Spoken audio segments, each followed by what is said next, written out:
Welcome, everyone, to the Spiritual Brew Pub. I'm your host, Michael Camp. We are the safe haven for anyone questioning their faith, ex evangelicals, church burnouts, and especially people deconstructing evangelicalism and wanting to stay on the path of Jesus. Today, we are very fortunate to have Laci Bean with us. Laci is a trauma recovery coach and the host of the Deadly Faith podcast. Laci, welcome to the Hi. Spiritual Brew Pub.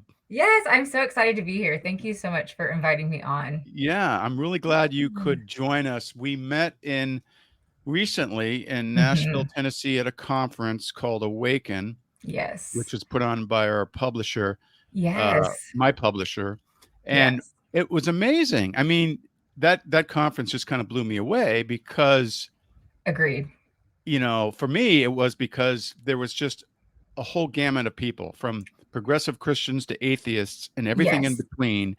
And we all had one thing in common. We were ex evangelicals and we Mhm. loved each other and was this great. Even though we disagreed on things, it didn't make any difference. Exactly. It was I told my husband when I got home, because I went by myself because we have kids, and I was just like, "That's gonna be too crazy." So I went with a friend, and it was very exciting because I came home and told him, there was such a camaraderie between everybody Right. there, Yeah. so many different ages and so many different beliefs and opinions, but we held space for our differences, and I just love that because so many of us have grown up in a place where if we voiced our differing opinions on anything theological or spiritual, we were outcasted or othered. And here, those were welcome and actually like praised, even if it was differing from somebody else. I loved it. It was No, amazing. no, that's a very good way to put it. Yeah. It Yeah. was remarkable. Yeah. So I mean I've had that experience with people, like just interacting, engaging with people online and so forth or on my podcast, but never in person like that. So that was Yes. very special and to meet everyone. Yeah. So yeah. So anyways, let's get started. We want to talk Yeah. about your work. I mean, you are a trauma recovery coach Yes. and you specialize in religious trauma. Correct. And I want to hear more about that because I know Yeah. that so many people struggle coming out of rigid, legalistic, either Yes. evangelicalism or fundamentalism in some way, shape, Mhm. or form. And they have all this trauma baggage that they carry with them. Yes. I had So that for much. many years. Mhm. I know you've gone through it. Yeah. We And all do. yeah, so, I mean, and it's sometimes outsiders don't have a hard time understanding it, but it's kinda Yeah. like PTSD. Yes, exactly. So there is CPTSD and then there's PTSD. So CPTSD is complex post-traumatic stress disorder, and Okay. the difference between the two is complex is something that happens to you over time, and it's consistent over time. Post-traumatic stress disorder is like one event that caused you Right. trauma. I gotcha. Um, so that's Okay. why like a lot of people coming back from war, it could go either way, but a lot of those have PTSD because it's one event in their life that has caused them this trauma, or somebody who like grew up in evangelicalism and has trauma from religion, or grew up being sexually abused as a child. Then those would be more labeled as complex PTSD because it was systematic over a Right. long period of Over a time. period of time, right. Mhm. Yeah, well, that must have been what happened to me because Mhm. when I had my beginning of my deconstruction, I was still in the evangelical church. I was actually a Yeah. missionary in Africa, but Wow. totally I came back from the mission field, and it's a long story, but, I was Yeah. spiritually abused, there was all this crap going on, and Oh, yeah. the counselors said, "Oh, the first counselor said, 'Oh, you have PTSD.'" And Mhm. I'm like, "What? I didn't go to Vietnam. What the hell's going on?" Yep, that's what most people say. Yep. So, yeah, it's remarkable. It's like, a different type, but it's the same initial thing, Yeah, the in same on core yeah, in all problem. honesty, it's kinda like splitting hairs. Yeah, right. It's the It same, still has right. the same symptoms. Yes, right. Yeah. So, I thought we'd start with, having folks, hear a little bit about your background. What's your story? Where did you come from in evangelicalism? Oh, so it's kind of interesting because a lot of people that I have met within the deconstruction community, like they have a background of like growing up within religion, like within a religious household. And Right, I do not. I'm very right. different in that sense of my parents believed in God, but it was very much that like surface level belief. And we would go to Baptist church. My dad grew up Baptist. We lived in Texas, so that's very common down there. Yeah, if you're Texan, you have to go to church, right? You have to go to church and you have to go to a Baptist church. You know, Right, that's pretty well known. right. And after I think I was pretty young. I don't even think I had started kindergarten at this point. And the church that we were going to is a Baptist church, and the pastor had an affair with the secretary, and they ran off together. And so Mhm. they had to get a new pastor, and they had to get a new secretary, and then the new pastor had an affair with the new secretary, Oh my and gosh. they ran off with each What did they other. do? Was that part of the interview process or Right? we're And my "Do you like dad, our secretary?" yeah, right. Do you find them attractive? So my dad made the comment that, how can I follow a man or take advice from a man who can't keep his dick in his pants? And so Yeah, after that, we stopped going to church. And this was all stuff that I was told as I got older because I was too young to even remember it. right. But, my parents grew up in that generation of like kids are seen and not heard. Mhm, And they definitely gave us a better childhood than they had, but they were very ill equipped to meet the emotional needs of mhm. their Yep, children. And yep. that's common in that generation. And Yeah, this well, is yeah, conversations that I have had with my yeah. parents, I've had even to that this day. experience too. Yep. Mhm. Yeah.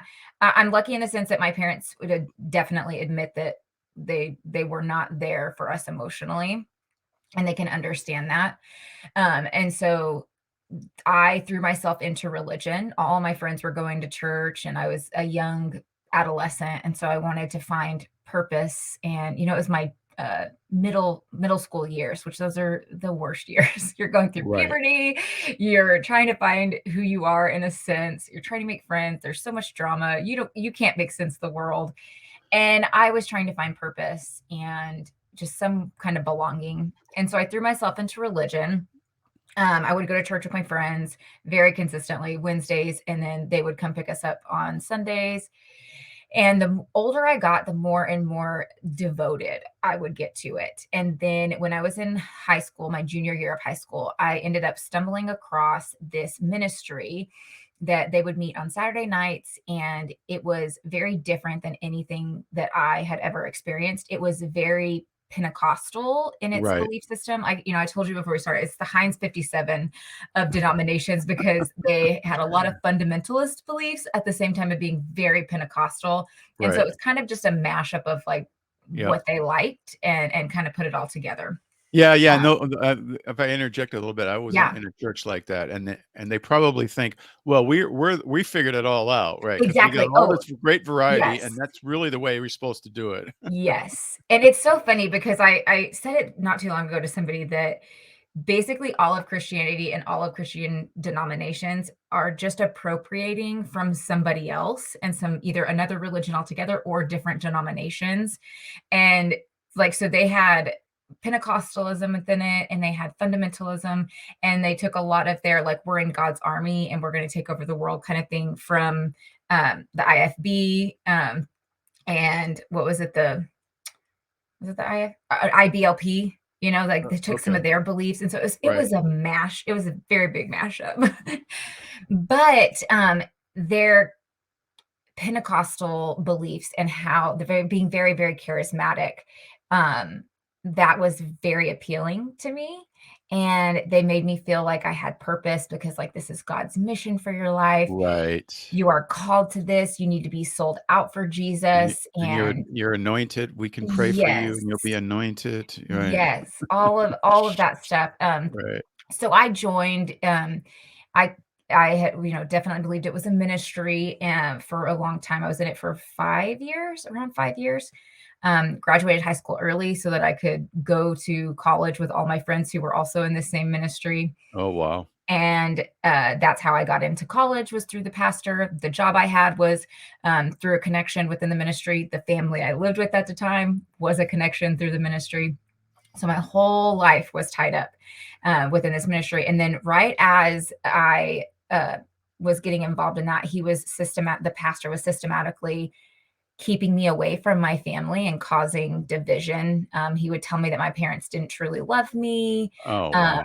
I tried to leave the ministry a few times, and he would tell me that um, my parents and my family would not come to know Jesus, and it would be my fault for leaving. If I left, they would never come to know Jesus. They would Oh end up in my hell. gosh. And It I was was like young. threatening fear. Like, okay, Yes. yeah, that's how they And try to keep you in the church. Oh yeah, mhm, yeah, we'll just threaten that yeah. you'll be the eternal destiny of your parents Yeah, is in and your hands, and if you leave, oh, that's yes. crazy. I And mean, imagine I, at this age, was probably 18, 19 at oh the yeah, oldest. right. And And so, you're like, like, you're not mature enough to really figure that oh, this guy's no. one full of bullshit, right? Yeah, I was very, very, just brainwashed, and Right. it worked. It worked. I stayed in for 5 years. Oh I my gosh. started working, this was in Texas, and this ministry was in San Angelo, Texas, and so I was working in Dallas, Fort Worth area for the summer Hmm. because I was in college at the time for early childhood education and special education.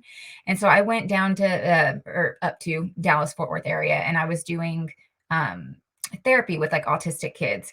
And through that time of me being away, I was having car problems, and so I couldn't travel back every week or so for services. And so I got some perspective because I was able to have some distance from them. Yes. Right. And my aunt very much wanted me out of that ministry, and so she was like, "You should go to this church." And I went, I met my husband, I met his whole family.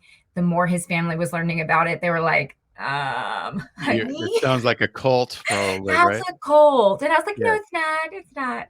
Yeah. But they definitely opened my eyes to let me see that this was very unhealthy. Yeah. I was very much in love with my husband at the time. And so they helped me get out. I left. That's the end of that summer. I had one semester left of college, and I was like, nope, I can't do it. I'll get sucked back in if I go. So I quit college. I moved down, and like any good Christian, I had met my husband in June, and we were married by October of that year. Well, you know what? Yeah, that's kind of like actually, that's exactly what my wife and I think it Yeah. was June, and we were married in October. Oh, that's hilarious. I know, I tell everybody, like, "Yes, I have an No, amazing marriage I, with my husband. We're yeah, great. right. Don't take my example for it, though." Like, Yeah, yeah, right. you're That was talking the, big. we can't have sex till marriage, so let's just get it on, Come on, let's Yes. just move ahead. My sister, who's not religious at all whatsoever, she was like, "You're just getting married so you can have sex." And I was like, "Duh. Yeah, right, right, I right, right. know." Yeah, yeah. Actually, are you saying that you met in June and got married in October? Yes. Yeah, okay. Mine was we met in like February, or we started dating February or March, engaged in June, and then married in October. So we didn't Yeah. take the fast track, the Laci bean fast track, Yeah, but we were ours we were was close. we met June 6th. We were Oh my gosh. engaged by, I think, mid-August, and then Yeah. October 29th was our wedding. So within, I think, 4.5 months or so, is that what it is? Yeah, Right. met, Okay. engaged, and married. It That's was amazing. So so let's crazy. just ask, it seems like you realized it was a cult. You Yeah, apparently got into some other churches, but yeah. what got you rethinking and deciding I need to start deconstructing the whole So thing, evangelicalism? yeah, when I left that cult, it took me about 2 years to finally admit, like, okay, it was a cult. And during that time, some of my beliefs had started changing, but because all I had ever known was Christianity, and I married into a family that was still very devout Christians, going to church on Mhm. Sundays, and they led their whole life by God. And so Right. I kind of just stepped into another form of, not a cult. It was definitely just the same boat, just a little bit more free. Right. And Yeah, it well, was, that's common. You just yeah, go down the street to you say, okay, that was an one off. Let's go find a better church down yeah, the street. Right. it was my comfort zone. And so I Right. stayed in it. Yeah. My opinions on abortion and the LGBTQIA community had started changing, but I Hmm. kept those opinions to myself because I knew Yep. if I Very common. said Yep. them, I would get ousted.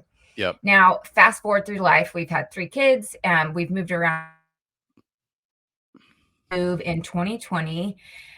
We moved to South Idaho. My husband and I did. And this was the first time that we had moved away from family. Family was supposed to move with us a few months later, but through a series of events, nobody came with us. So it was just us there. So were you And in Boise?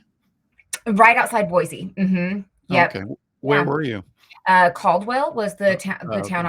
our Yeah. house was in. My daughter lived in Boise, and actually, my office, my work Oh. at the time, we had a branch in Meridian. Oh, yeah. So my daughter, we lived in Caldwell, but she went to Boise district schools because they had a mask mandate. And so I drove her all the way to Boise so that she could be Yeah. protected. But so in 2020, so summer of 2020, it's that crazy time for the election. COVID has been, crazy. BLM with George Floyd's death was, happened around this time.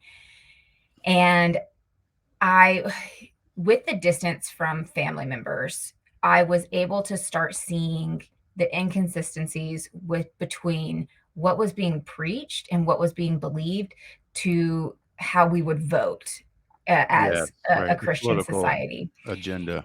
Yeah, my brother's gay, and I was on the phone with him, and him and my sister very much are Democratic, and they knew that, as a Christian, I voted Republican. So he asked me, "Are you going to vote for Trump?" And I said, "Yes." And he said, "Why?" And I was like, "Well, I just think he's done a really good job as president." And he goes, "What has he done that's been really good?" And I couldn't answer him because I was just just Yeah. You were just parroting spewing. what others had said. Right. Exactly. There's the word Yeah. parroting. I was just parroting everything that Right. I had heard. I hadn't done any research because Right. honestly, politics stressed me out so bad and I just didn't understand it. And so instead of feeling stupid because I don't understand it, I just ignored it. Yeah. So he said, "You do know about his sexual assault allegations." And I was like, "What are you talking about?" Hmm. And so he started sending me court documents and stuff because I was like, "I want to see this."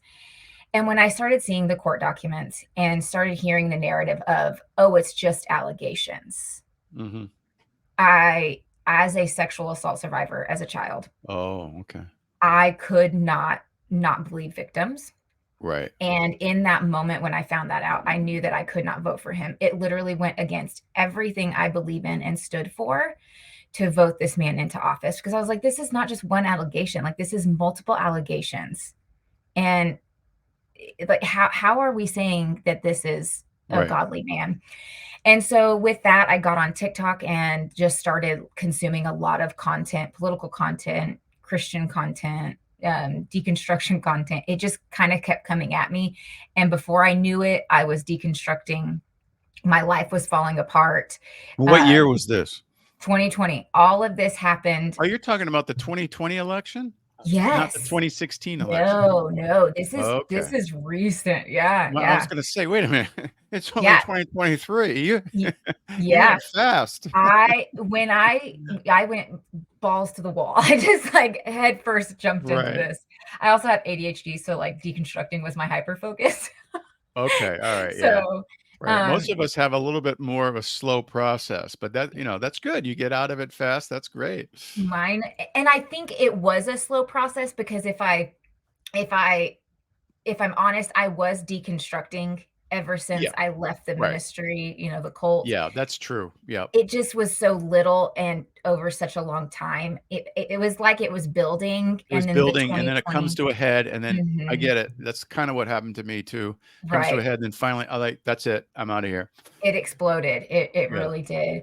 My husband was just in shock, and because I told him I wasn't gonna, vote for Donald Trump and that I didn't consider myself a Republican anymore, and he did not know how to take that. He Oh was my gosh. very it Wow. was he wa he was not as bad as, like, what some people I have heard, respond, and it's one of his biggest regrets. We talk about it all the not all the time, but he's mentioned it multiple times of, "I should not have had the reaction that I did," but we've been able to look back and understand that he had the reaction he did because of the indoctrination Oh, within he should not have Christianity. had the reaction that he Y had, right. Yeah, he was Yeah, like, "You're just voting for somebody else yeah. that I don't agree with. That shouldn't have been that big of a reaction." Right, right. Yeah. And, um, He did amazing when I was deconstructing because he held space for me and just let me go through this journey. He had my back,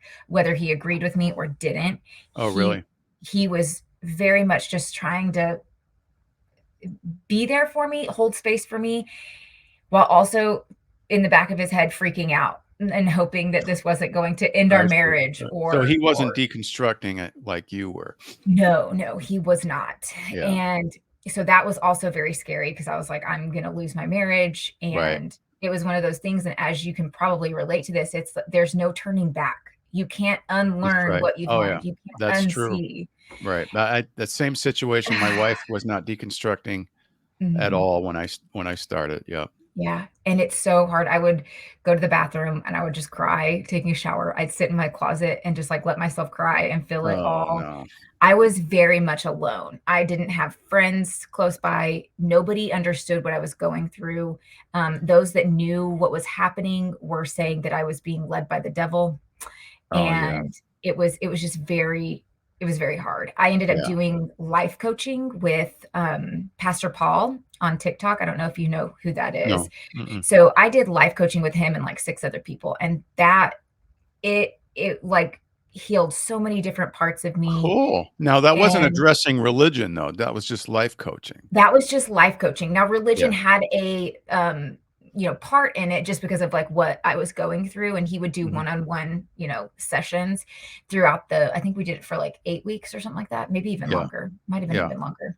Um, and just there were a few other people that were going through the same situation, within our group, and so we would get to talk in group sessions, and it was just very healing. It helped me really find my voice, and just start me on the journey of finding my authentic self.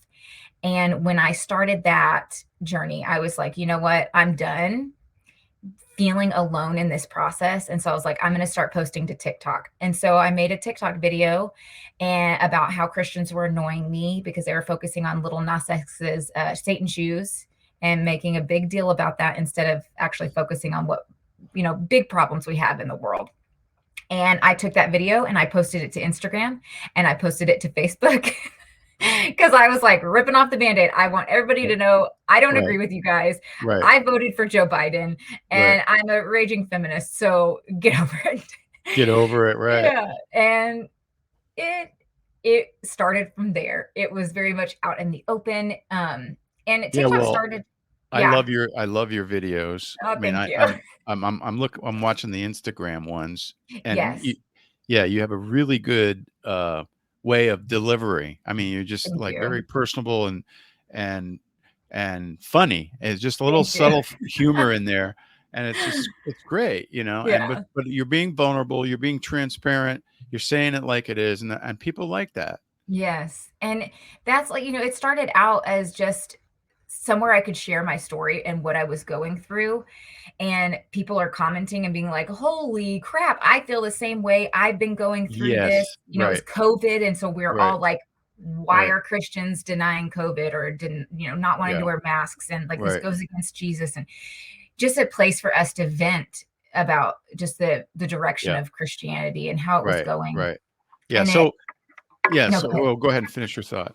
It just started building from there, being able to, have a community and Right. realize I'm not alone. Like, I may Right. feel alone with my family, but I'm not Right. alone in So this it world. sounds like the life coaching and then just the engaging with people on social Mhm. media and your videos was really a community rallied around you. Yeah. And that must have been how you finally got stable. I mean, it's like, okay, Yeah, was I was, talking with more people. I had started going to therapy. I was also, uh, accepting that my ADHD diagnosis, I had kind of ignored it for a few years. I finally accepted it and accepted my neurodivergency and, got on some medication. Accepted that because of going through deconstruction, I was clinically depressed, yep. and I actually Yep. went on, medication for that. Hmm. Hmm. And, I also during this time went from being an anti-vaxxer to a pro-vaxxer. Yeah. So Oh, wow. I Okay. yes, All I right. went from a Republican anti-vaxxer Christian to a pro-vaxxer Democratic, you know, progressive Christian, eventually becoming an agnostic atheist. So, Right. and all of that happened between summer of 2020 to when I finally said I was agnostic, I think was summer of 2022. So 2 years, within 2 years. Wow. That's Yeah, amazing. That is a fast track. it was Fast very track fast. deconstruction. Yeah, How very to much do so. it. Wow, that's amazing. Well, I mean, I mean, I guess you're the it sounds like you're the kind of person that's like, okay, once the dots connect, man, let's just go there. I mean, Yeah, you're not right. yeah. So, uh, uh, I'm just kind of shocked at how fast you did it. I'm just like, Yes, wow. that's And I a had, lot because more. did you ever have any times when you looked back and you go, well, maybe I'm going too far, that kind of a thing? Um, no, not that I ever thought I was going too far. Hmm. I definitely had moments where I was scared of where it was going to head. I Yeah. was terrified in the beginning and probably for the first year that I would get to a point where I considered myself some kind of atheist, you Well, know? that's what I was just going to ask you. Yeah. A fear. I call it that Bartophobia, by the Y way. Do you know what that Oh, is? no, no. Oh, Bartophobia is the fear of becoming Bart Ehrman or Bart Campolo. Oh, oh my gosh, that's funny. Bart Well, yeah. Ehrman became an agnostic. Bart Campolo became an atheist. Right? Oh It's my that gosh, it's fear so and true. going too Yes. far. And so you actually had that fear, and then you ended up becoming you call Mhm. yourself an agnostic atheist. Yes. Yeah. Right. Okay. And I think the thing that really broke that open for me was being able to see through our different communities through social media and meeting people along the spectrum of spirituality or lack thereof, and seeing that because somebody chooses to be religious or spiritual, or somebody chooses to not be religious or not be spiritual, does not affect who they are as a person, whether they're a good person or a bad person. Right. Those Yeah, are not you're connected. not going, Mhm. "Oh, you know what? I'm gonna become an atheist and, what the heck, I'll become an axe murderer too because Yeah. there's no right and wrong." Yeah, exactly. And being able to see the group that I was tied to Yeah. and how much they put their value on certain things that deemed somebody a Right. good or a not good person. For Right. example, my husband had a friend. I was close friends with this man's wife, and my husband was close with the husband. So we were family friends. And after I started deconstructing and got, really down this path, my husband, they went out dirt biking one day, and the guy afterwards told my husband, "I really like you. I really like hanging out with you, and I would love to continue, a friendship, but I don't want our families together because I don't want my kids around your wife." Oh, no, geez, that's Said crazy. that to my Yeah. husband's face, Well, that's and I yeah. didn't know about this until, Yeah. like, 3 months ago. He finally told me, and Oh, I I see. was like, "Wow." That's crazy. So, Yeah. I mean, yeah, the the the one of the things that I came to when I deconstructed was I finally got to the point where I said, "Okay, let's end this battle and fear of atheism. Yes. Yes. This is not the main thing. This is not what matters most, right?" Mhm. And so, I mean, so many Christians are just so hung up on it, Yeah, right? And very much so. I'm not an atheist. I'm not an agnostic. I still consider myself following the love ethic of Jesus, and I think there's Yeah, something there, but I'm okay with doing it outside of Christianity. I'm exactly, okay yeah, with doing it in a very non-religious, spiritual but not religious way. yeah, So, I mean, that to me, that's what matters most. yeah, And atheism, agnosticism, like you said, it doesn't mean you're changing your core being. mhm. And most of the people that I talk to who are in that category, they have some kind of ethic that's a good ethic, Yeah, right? For exactly, life, love exactly. humanity, whatever, Mhm. So yeah, Yeah, that's an interesting phenomenon that people get so hung up on that. they But do. I might disagree with people, but Yeah, I don't care. I mean, I yeah, I care about how you live your life, yeah, right? yeah, And actually, I think that's the way of the universalist way of Christ's teachings, you know. Mhm.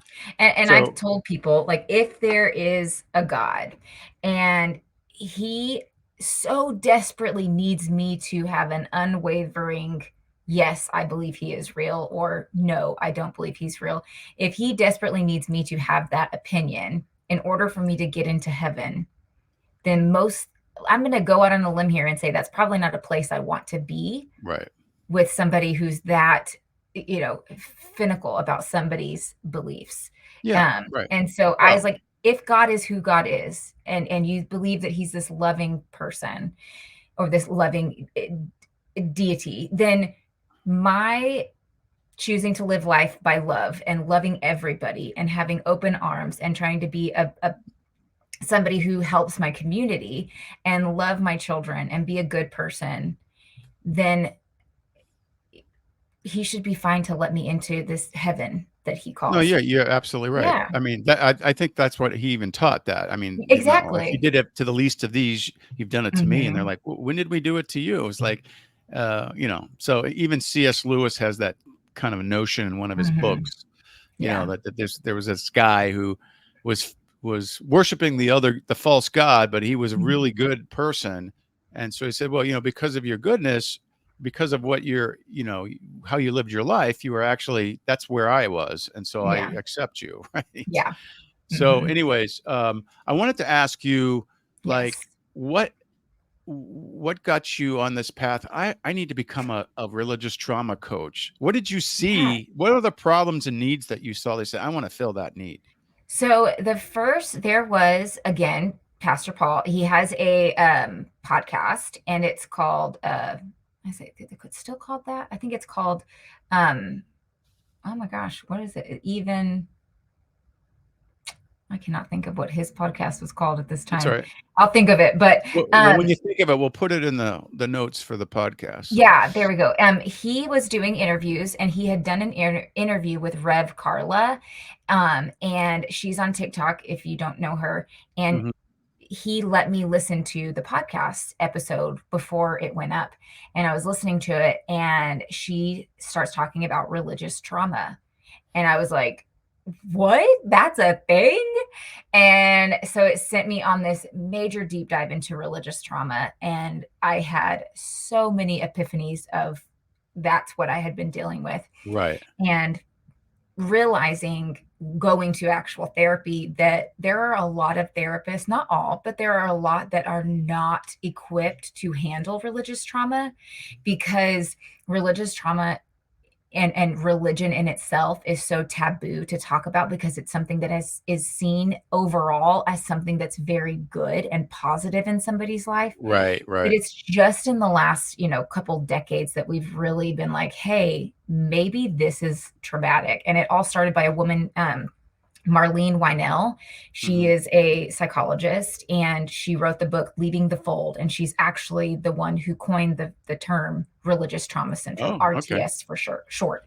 Hmm. And so I deep dived into her work, and her research, and just so much of it was ringing true. And I wanted to become, at first, a licensed therapist. But through my research, found out that most of the time when you go through these, getting certified or licensed as a clinical psychologist, it is only per state. And we had moved around to so many Oh, states right. that it wasn't going to be something that I'd be able to carry with me. Yeah. Hmm. State to state, most likely. And it just kind of depended. Like it would diminish what kind of states I could live in or which Hmm. ones I couldn't. Hmm. And we knew we were probably not done moving. And so that just seemed very fiscally irresponsible. Hmm. And I was talking with another fellow TikToker and in the same community. And she was like, I think I would like to be some kind of trauma coach. And I was like, I didn't even think about that. So then that sent Yeah. me to Google, and I started Googling a bunch of stuff, ended up finding the International Association of Trauma Recovery Coaching. And it is a Okay. program designed by a clinical psychologist. Oh, nice. And it is, she made it, she designed this program because she knew that there was a lack of clinical psychologists out there or therapists to help people process through their trauma. And there are different avenues of people dealing with trauma that can recover or get healing and move forward in their life without having to be seen by a licensed professional. And so I ended up telling the other girl about the program, shared it with her, and we actually both went through the program together, Oh, okay. and we both became How certified. long was the program? A semester. And so you have Mhm. you get a broad understanding of trauma, how trauma Mhm. affects your body, Yeah. um, addictions and how that can affect it, our scope of practice, what we are and aren't allowed to do as therapists. The association even has like a board of ethics, and our certification can get revoked at any time if we, go against our, Right. the So protocols so and what things. about the religious trauma part of it? Was there a component in the training like that? No, there was not. And so I had to kind of dig into and make my connections, like understanding how trauma affects our body and then applying religious trauma aspects to Okay. it. So the All right. religious part of it, I had to do even more research, which I'm still continuing my research on because it is such a new area that we're Right. studying, that it's just ongoing kind of thing. Yeah, maybe hopefully eventually there'll be a program that Mhm. covers religious trauma. Yeah, there actually is a place. I think it's called the Religious Trauma Institute. There's that, and then there's another one, and I can't think of the names at the moment. But they Okay. have a couple like classes that I can purchase and learn more and more about religious trauma, which is on my to-do list, so I can keep Yeah, just that's great. expanding my Yeah, bone up knowledge. on it. Yeah. Yeah, So, what are the the major things trauma experiences that people have, religious trauma experiences that you deal with that you focus on the yeah. most in your practice? Um, I would say if I had to like narrow it down to just a few, it would be um, people pleasing, identity, and authentic self. And People so, pleasing. So that's like the mhm, addicted to approval yes, syndrome. Yes, yes, I had that, right? and always doing something for somebody else or Right. putting your needs aside in order to help others. Right. And we see that a lot within Christianity because God wants you to serve. Are you going to volunteer? Are you doing enough? Or Yes. things like So that that. yeah, so there's this if you're not doing enough, you feel guilty. So you keep Mhm. continuing you can't say no. You're Can't, always yeah. jumping in. And Mhm. is it partly also when I said addicted to approval, like you're trying to make a decision and you have to get someone else to kind of like give you the green light? Is it Yes, that kind of a yes. thing? Yeah. Mhm, even decision making I have seen, and even within myself, decision making is so hard because depending on the denomination of Christianity that you were, raised in or believed in, there's that belief that your decision, if it's not led by God, could lead you down a path of destruction. And so there's this Right. heavy Yeah, weight that's a on fear. just Yeah, heavy Mhm, fear of going down the wrong path, and it probably plays into it is the belief in original depravity of humankind. mhm. Yeah, Right. mhm, So you're a depraved, terrible person without God. So if you make yeah, a decision without God, then mhm. you're just acting on your natural evil that you were born with or something, and you're Exactly. in dangerous territory. Mhm. And people get in these loops of, "Am I hearing from God? Like, I feel like this is God, but is this just Yes. me?" And then they make the decision, and then something bad happens because life is not perfect, and good Right. and bad happen to everybody no Yeah. matter what.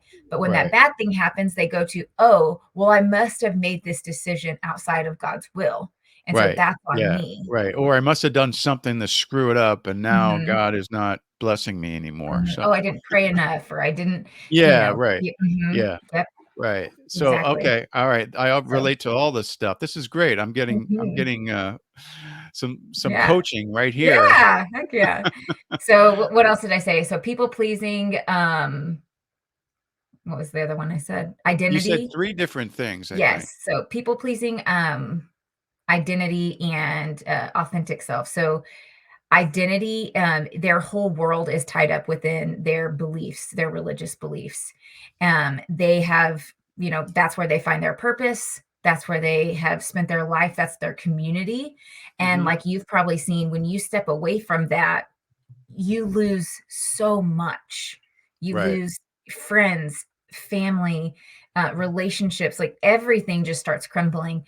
And because your whole identity was tied up within your religious beliefs, now you're left with the who the fuck am I? Yeah, who am I? Kind Right. of. Yeah, Mhm. right. Yeah. No, this is excellent because that's why so many people don't deconstruct. They're so Yes. afraid of losing their identity. Plus, especially if you your whole career is caught up into it. Yes, exactly. Yeah. Yeah. And I There's have watched somebody with their entire career, a pastor of a church, in the moments of deconstructing, and his whole congregation is like Trump MAGA supporters, and he's oh having yeah. to walk through this knowing he's going to step away and just his whole world crumbling. Yeah. And it is one of the hardest things that you can Very walk through. difficult. Yeah. Yeah, No, I yeah, go ahead. I was just gonna say, I went to get coffee one day when I lived in Idaho. I went to meet a girl that I'd met on TikTok. We went to go have coffee together, and when I went up to the front to get my coffee, there was a woman there, and she so random, she just leans over and goes, "Are you here for the Mormon meetup?" And I said, "No, but that's crazy you say that. I'm actually here to meet somebody I met online. We both deconstructed and Yeah. like we just started talking." And Right. the lady said, and I will never forget this, she goes, "I have been through a divorce, and the emotional and psychological pain that Oh, I have gone through deconstructing and losing my faith yeah. is 10 times harder than the pain I went through divorcing myself." Wow, that's really remarkable statement. Wow. Yeah, 10 times harder. Jeez. yes, and I'm like, "Wow, I will never forget that." That's incredible. Never. No, Yeah. it kinda makes sense. I mean, Mhm. so that's a big need. Now I have a sign behind me that says Deconstructing Evangelicalism Support Group, and I Yes. started one in Seattle, and every time we get together, it's just amazing. I mean, everyone it's kinda like the little a mini Awaken conference. Mhm. Yeah. But we have no Yeah. real agenda except what do you wanna talk about? Okay, Yeah. let's deconstruct this or let's talk about whatever, just some of the things that you Yeah. brought up. So, Yeah. um, people need that support. Yes. And basically that is my coaching, but with a knowledge of trauma and how trauma impacts our body, Right. and being able to, when they say, such and such, I'm struggling with such and such right now, I can help them peel back the layers of like, what is this tied to? Where is this coming from? Is this stemming from a belief that you believed in that has caused you to believe Yes. this about yourself? Right. And Y let's yeah. unpack that. So you're gonna get to the Mhm. core and then Yes. unpack it and help Mhm. people see, okay, if Mhm. I if I if I identify this belief as harmful, then Mhm. I can deconstruct it, change my way of thinking, and then now I'm not gonna feel so people pleasing or whatever, you Mhm. know? Yeah. And it's not like, I don't say like this is a belief you should have or this is a belief you shouldn't have. I don't interject my own personal spiritual beliefs Right. within our sessions. Do they Yeah. know where I stand? Absolutely. I'm public on social media. Yeah. They're going to know where I Right, stand. I'm the same way, yeah. Yeah. You don't wanna tell someone, "This is the way you should go," because that's exactly that's their Mhm. experience in the in the Yes. past that's been so controlling, so Mhm. they don't wanna hear that, that's not gonna help. And one Make of up the people make core up let people think for themselves and make up exactly. their own mind. And that's one of the biggest core things with trauma recovery coaching within our association is making our clients know and feel as if to know they have the power to Mhm. make the decisions that they need. Deep down, they know what they need to heal Right, and move forward. And right. so we reiterate that to our clients constantly. How does that make you feel? What do you want to do moving forward? What do you think would be best way? We can give our advice on, here's some things you can do that may help. What feels right to you? And we don't come up with a plan and be like, this is A, B, and C, what you need to do. We let them guide their own Yeah, healing so you give them journey. some options, some ideas, some Mhm. things that have worked for other people and let them decide. Yeah. Yeah. Okay. Mhm. So what was the third thing? You had people pleasing, identity, and what was the third thing? Authentic self. Oh, that's right. So Authentic self. so many Yeah. times, like, identity and authentic self, that's kind of plays in one and the same. Finding your authentic self is being able to explore life outside of your religious beliefs or Yeah. Christian circle and find what that means for you. For me, that meant purple hair and cussing. Yeah. There you A go. bunch of Right. other stuff, Right. but it Right. was just like, "This is me, take it or leave it," and Right. and I'm okay with that. Yeah. Um, Right. No, and that's great. that's a Yeah. journey, that's Authentic a self. journey. That's Mhm, excellent. And uh no, it's all tied up together. It's like mhm. if you can't if you're being controlled by a religious system, if your identity is completely tied up in it and you're always wanting them to approve everything you do and believe and then Mhm. you're not yourself. You're just you're Yep, just a sheep following some cult or some religious yep, system, and if it's a very rigid one, then it's just going to be harmful yep. to you. It's nothing good is going to come out of it. Mm-mm. So yeah, I know a lot of people before they deconstruct, this is happening in their life, but they just don't see Yeah, it. And yeah. so, and let me know what your experience is. Usually something very painful or very emotional has to happen in their life before they go, okay, I gotta do something about this, you know, Mhm. right? And so, Yeah. is that your experience? Yeah, I've noticed that where of a lot of things were adding up for people for years, and it was just like one thing after another, Right. but they were if you took every single one of those things individually, they would be minor. And because life was the way it was, they could easily ignore those things. But I saw a huge change, and a lot of people, it's either one or the other. Like, there's definitely not everybody, but a good chunk of people, they either majorly started deconstructing in 2016 or in Uh-huh. 2020. And it all stems from Trump and his Politics, election. right? Yep. Hmm. And people just being like, "Wait, you this goes against everything I was taught." And Right. so then when that goes against everything I was taught, I start questioning all these other beliefs. And then you have the spike in honestly, TikTok is just a wealth of knowledge on so many different subjects. So you get on there and you're realizing, "Oh my God, that's not what that meant in the Bible. You mean that the Yeah. Right. we're not supposed to take it literal?" Like, Yeah. all this stuff. Yeah. And then it kind of at that moment just explodes. And Right. some people had the wherewithal to be able to deconstruct in 2016 or and come to that, breaking point. And then Hmm. there are some people that didn't. Like, for myself, 2016 was a horrible year for me and my family. I was pregnant. A whole long story, but I ignored all social media. And, besides, if it didn't have to do with my little circle, I wasn't involved in it. And I Right. stuck my head in the sand. So, Yeah. mhm, Right. So yeah, that's fascinating. For me and many people, it wasn't necessarily politics, but politics is always part of it. yeah. But it wasn't Trump necessarily, because I Mhm, deconstructed way before Trump. But right.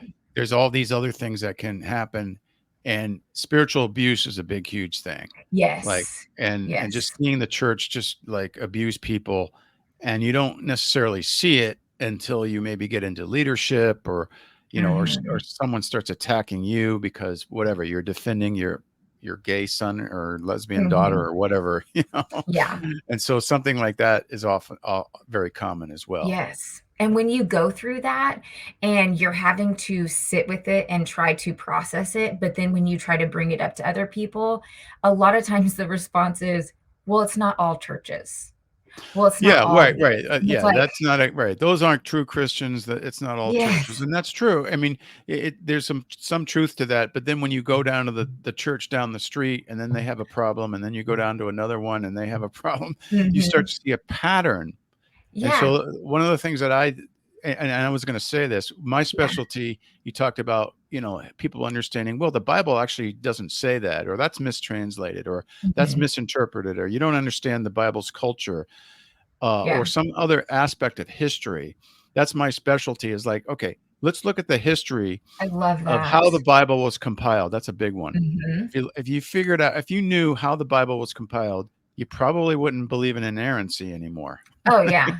Exactly. because it Exactly. doesn't make any sense whatsoever when you learn how the Mhm. Bible was compiled. Because there were Yeah. people well before they decided there was going to be a list of scriptures that were considered the divine list, Mhm. uh, that did not believe. They believed all over the map, all kinds of Mhm. different scriptures. Yeah. It's just right. And people, even Jesus, in my studies, I realized Jesus didn't believe in the inerrancy of the Bible.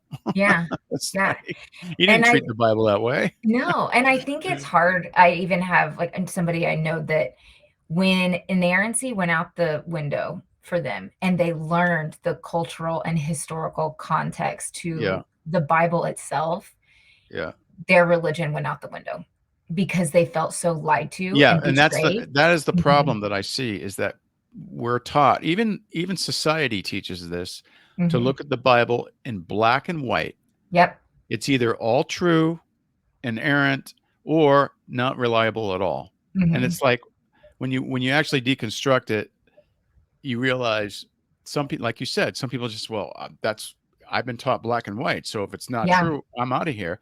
But Yeah. then they don't realize that, well, that's a really silly way to look at a set of historical records that claim to be historical. Why don't Mhm. you judge them each one, and judge each author, and judge them in accordance to how people viewed them at the time that they were written. And Yeah. then you see that, hey, it's just a set of books. We can find the good, the bad, and the ugly. Exactly. Exactly. And I tell people because I have a lot of people that will say, "But aren't you just throwing the baby out with the bathwater?" And I say, I compare it to, so if somebody is in a very hard marriage and they're contemplating getting a divorce, Right, a lot of the times they'll go through a separation period. right. And that period away from each other helps them come into a perspective and clarity of what do they want their relationship to look like moving forward.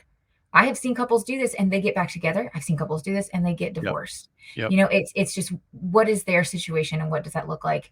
And that is yep, very similar to you deciding to step away from religion altogether and give yourself that time and space to heal right. and then come back with a more open mind, a more healed Mhm. mind and perspective and say, what do I want from this? Do I want this in my life? And if I do, what needs to change? What does Right. this look like? Yeah. Yeah. No, that's good. Yeah.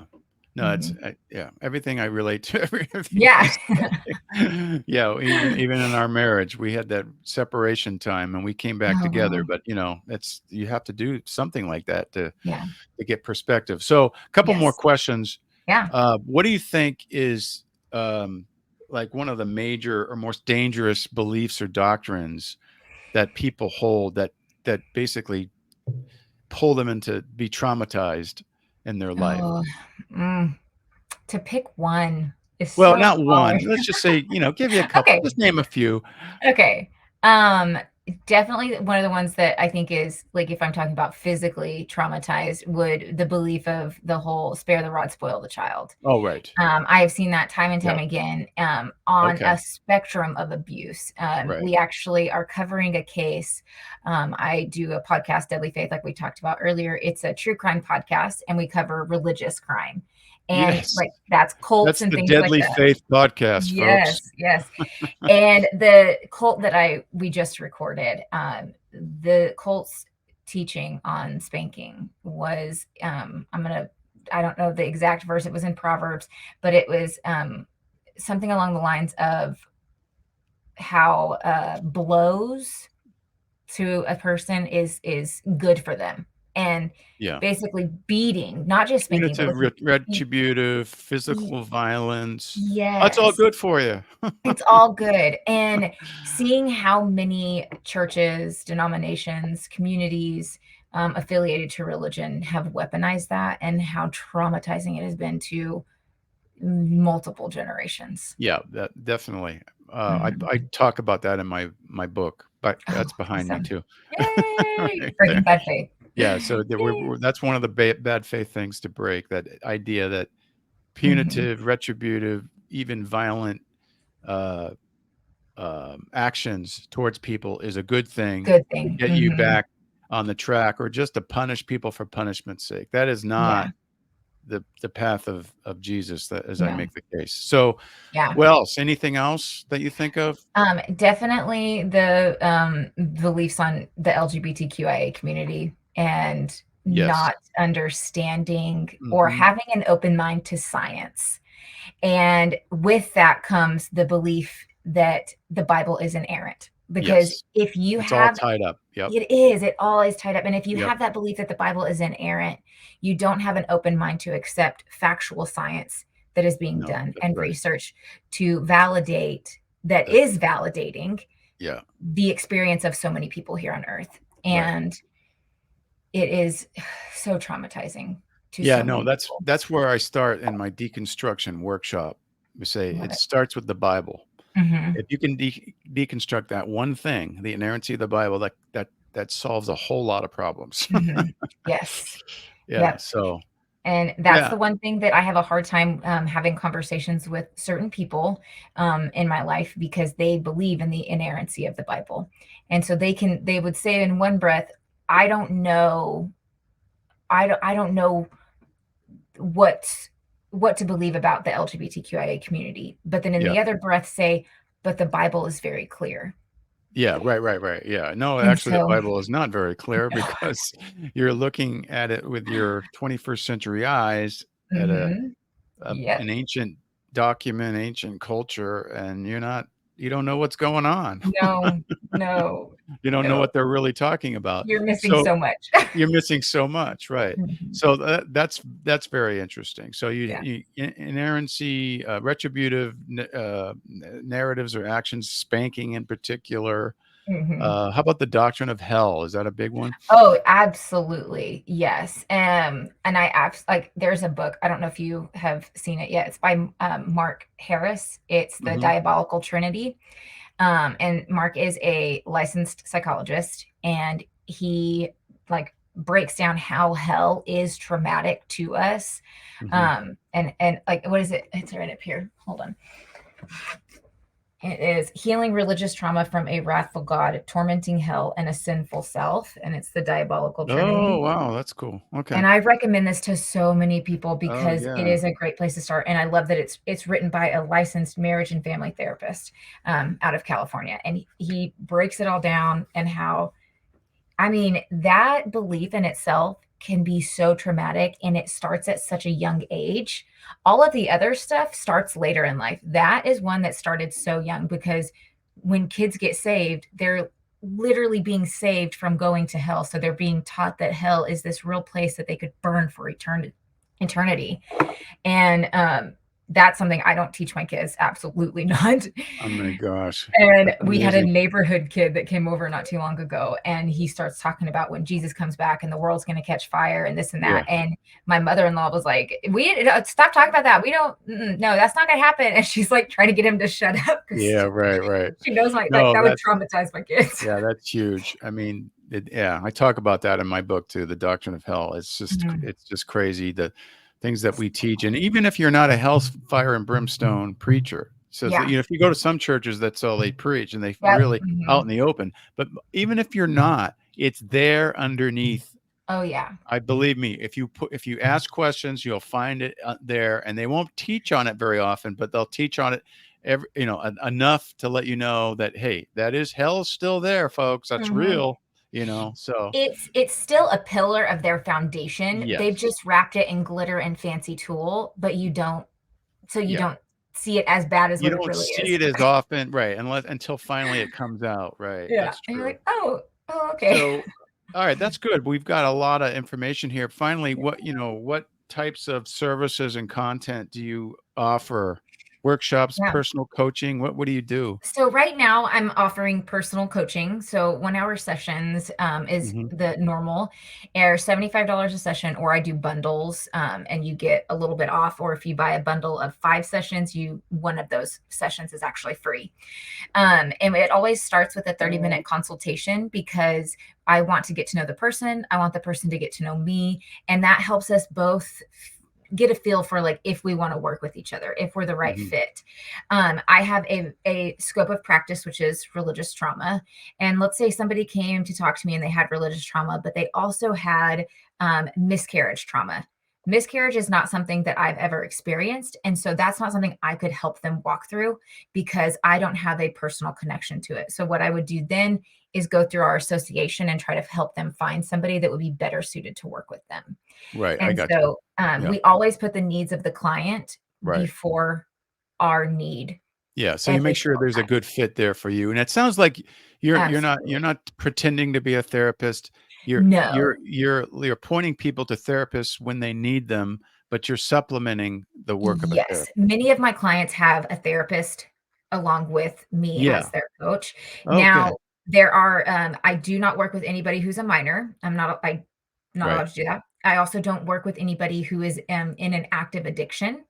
That's not, I'm not equipped to work with that. Yes. And Right. I don't work with people who are actively dealing with suicidal ideation.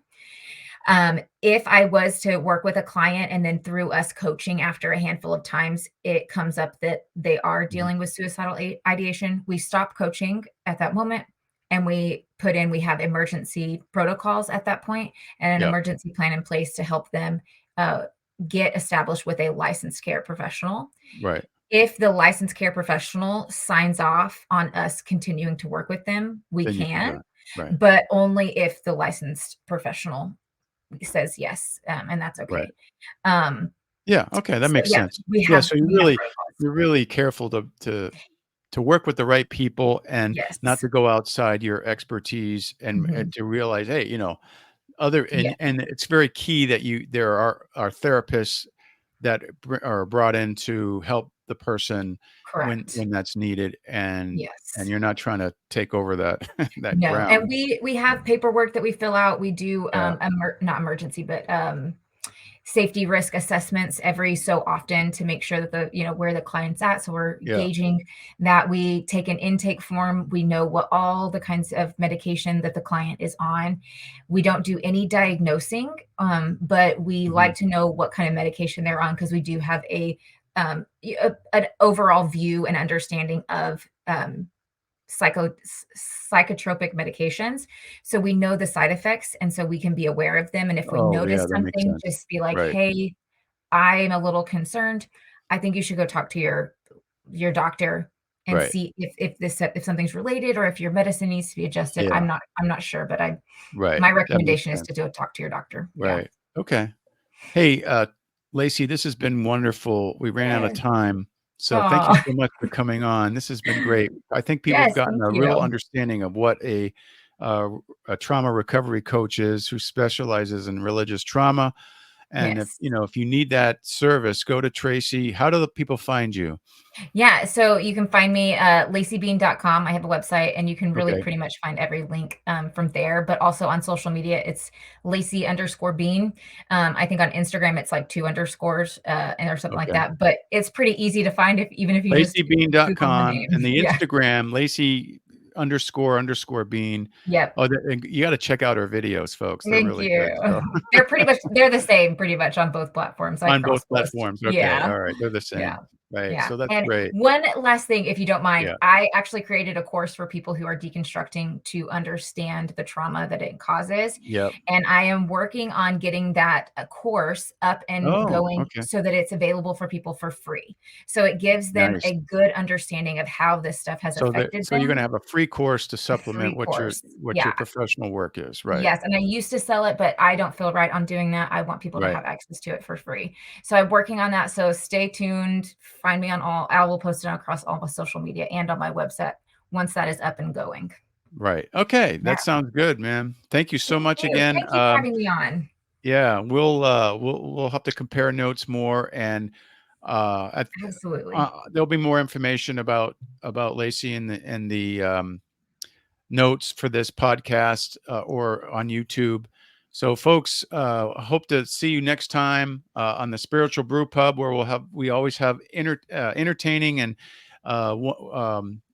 expert guests on a variety of topics that really help people deconstruct conservative Christianity and rebuild something that's more historical and more beautiful. So thanks Yes. again, Laci. Yes, thank you. Yeah, folks, until next time, enjoy responsibly.